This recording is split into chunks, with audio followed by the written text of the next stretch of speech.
Hi, this video provides a brief introduction to project-based learning.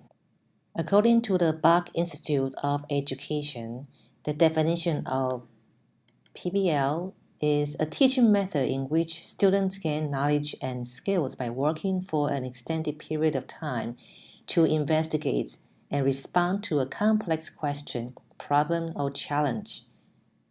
So how do we engage students in a project-based learning process? There are a few critical elements in a PBL project. The content has to be significant.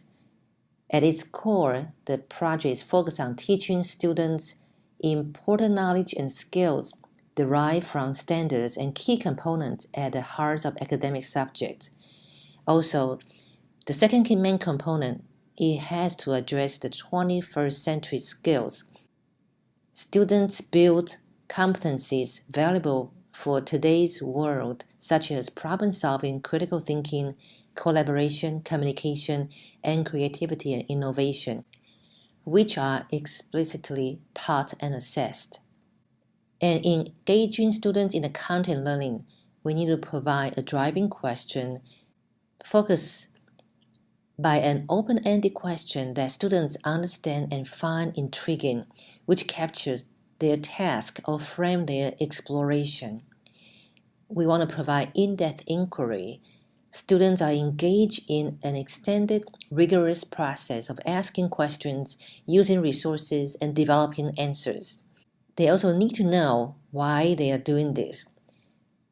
Students see the need to gain knowledge, understanding concepts, and apply skills in order to answer the driving question and create project products beginning with an entry event that generates interest or curiosity. We want to have a voice or choices for students.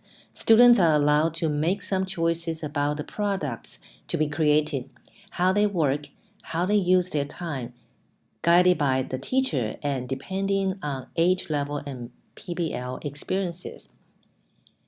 Also, there need to be revision and reflection.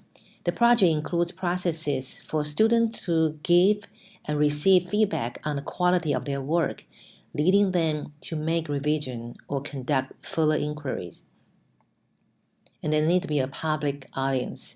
Students present their work to other people beyond their classmates or teacher to make the project more authentic. So they might ask, how do I trigger the in-depth inquiry? Cross and Boss have the following suggestions. Step 1 is to identify project-worthy concepts.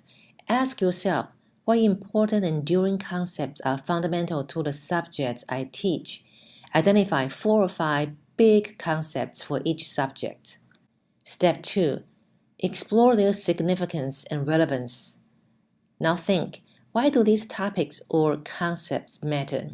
Why should students remember about this topic in 5 years, for a lifetime? Think beyond school and ask, in what ways are they important and enduring? What is their relevance in different people's lives? What is their relevance in different people's lives? Explore each concept, rejecting and adding ideas until you arrive at a short list of meaningful topics. Step 3. Find real-life context. Look back to 3 or 4 concepts you explore and think about real-life context. Who engages in these topics? Who are the people for whom these topics are central to their work?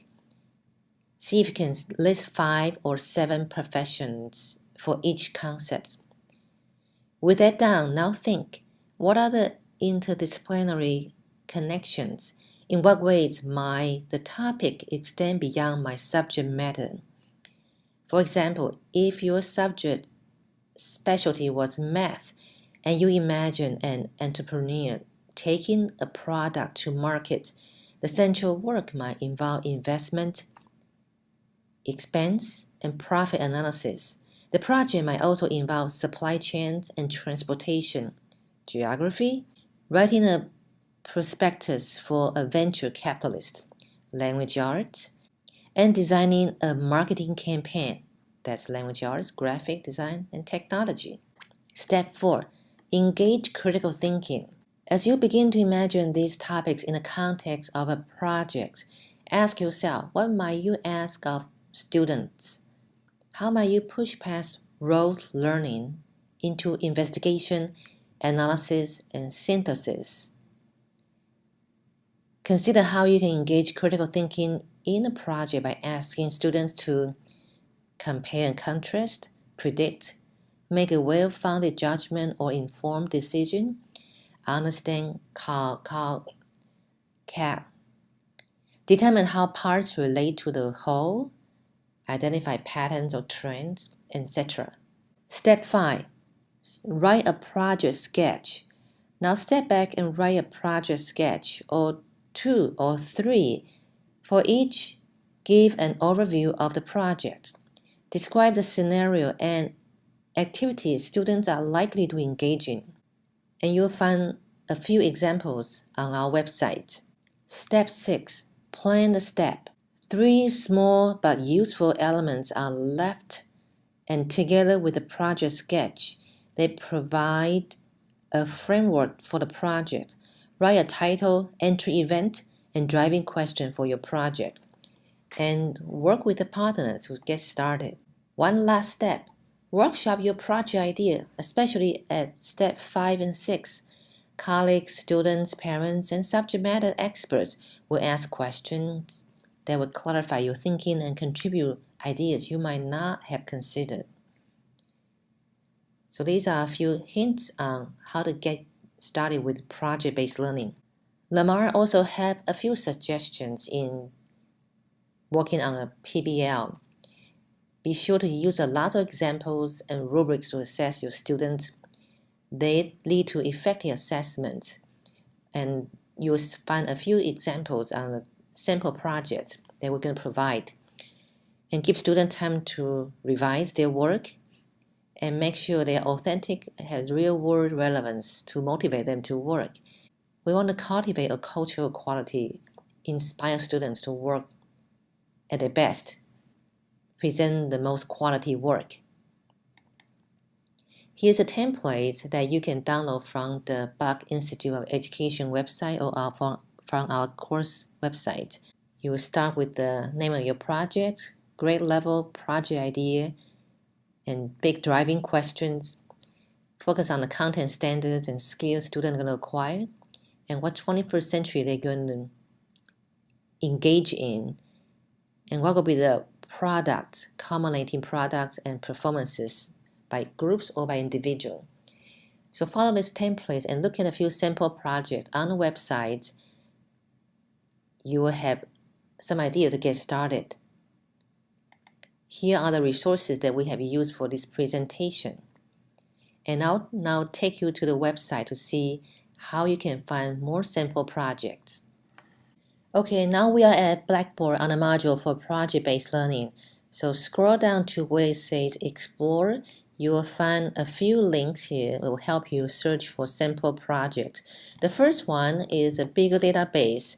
So when you click on it, it will take you to this search engine for project search. You can search from different sources, not just from the Buck Institute of Education, but from different sources. And you can search by subject matter. Let's say I'm going to look for math, and then you can decide what level, elementary school, high school, or middle school. Let's go for middle school for now, and click Go. And a list of projects will appear below. Then you can look at the examples. So I'm going to look at architectural planning with Pythagoras. And it will take you to either a website or a project that was developed based on BIE's project template. So this is the one that's used based on the project templates to develop a project. So from here, you can get a lot of ideas how a thorough design should be. Okay, and you want to provide links to the resources for your students or your presentation to your students, some simple project, not from your students, but what kind of modeling will you provide to your students. So in addition to the project-based learning plan, you also need to provide a few information that you're going to use: assessment rubrics, PowerPoint presentation, or website resources. And here's another search engine that will give you all the detailed information. That's called PBLU.org. So click on this link, it will take you to this website, PBLU, also by the Bach Institute for Education. From here, they will have roughly 18 projects. So click on one. There's no search engine. You just kind of scroll through to look for something that you're interested. Let's look at create your own adventure for the 4th grade social study. And from here, you can download the complete project for free, or you can scroll down to look at the whole 43 pages of the project, how teachers design their PBL, how they engage their students. So I can scroll down, and it has very detailed section by section information, similar to the handouts you have. So this is more an elaborated example. You can use our project template and add a few additional information for this project. And that's it. Good luck!